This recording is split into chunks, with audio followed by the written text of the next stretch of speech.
Ny zava-nisy tetsy amin'ny fokontany Andranomahery no anoizantsika ny fampahalalam-baovao satria dia nisy ny trangam-piarahamonina izay azo ambara fa dia nanaitra ny mpiarabelona ihany teo anivon'izany fokontany Akorondrano Andranomahery izany ny tolakandro teo.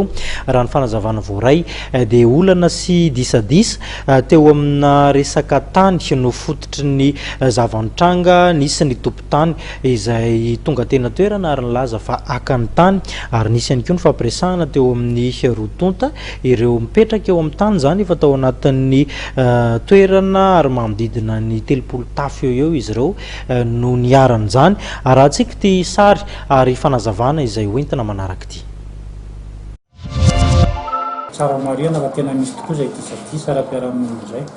Izy moa zany tsy dia disadisa lava be satria ireo olona izay mipetraka amina tany filateksa zany izay mitondra ny titre Rasinaina TN 58 136 ara.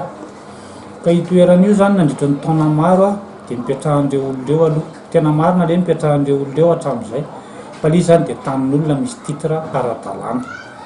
Rehefa tonga ireo olon'ireo zany teto amin'ny toerana ifampiresaka ka tsy mbola fandroana aloha na hoe fanaovana hoe tonga dia miala kitsaranonareo fa tonga kosa ireo olon'ireo ifampiresaka izay tonga teto amin'ny fokotany dia izay teto amin'ny fokotany nampiantso an'ireo olon'ireo hoe inona le marimaritra iraisanareo dia inona ny tokony ampifantarina satria tanin'olona izay ipetrahan'ireo olona ireo.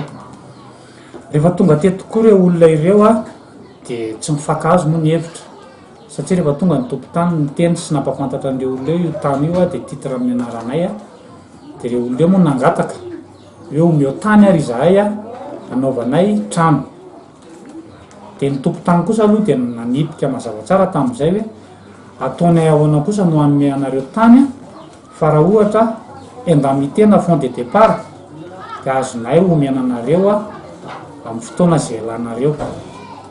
Izay zany nahatonga an'ilay hoe disadisa ara-piarahamonina fa tsy dia hoe disadisa tena manao ahoana le izy fa mba niezaka ny tompon'ilay tany nampafantatra an'ireo olon'ireo izay monina sy mipetraka eo amin'ilay tany.